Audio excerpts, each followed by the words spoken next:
По 20 години од почетокот на изградбата, конечно ќе се реши состојбата со недовршениот градежен објект на влезот од градскиот базен.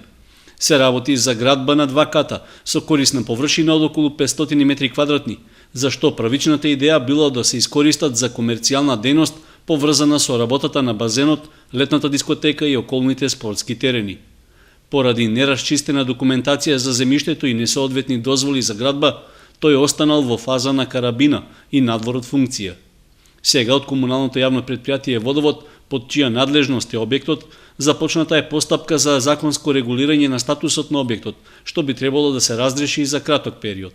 Согласно со законот за легализација на бесправно изградените објекти, Водовод Кочани го пријави како објект.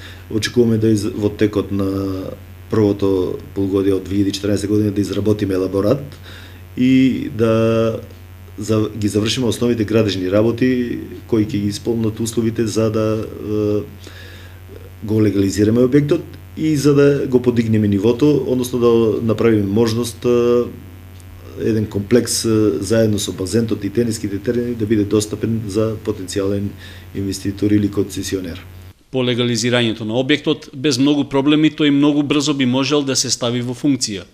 Со оглед што уште на почетокот од градбата е планиран да биде дел од комплексот на спортско-рекреативниот центар Зорик, навремено е приклучен на водоводната, канализационата и електричната мрежа.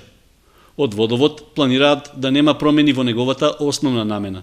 Идејата и замислите која е направена во почетокот на изградбата, ќе се потрудиме да ја задржиме како идеја, како основна желба, за да сето тоа се заокружи еден комплекс од објекти.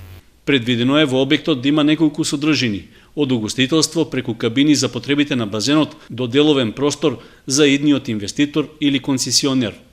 Со оглед што не се очекуваат пречки во завршувањето на постапката за легализација, се најавува дека до крајот на годината објектот би можел конечно да биде ставен во функција.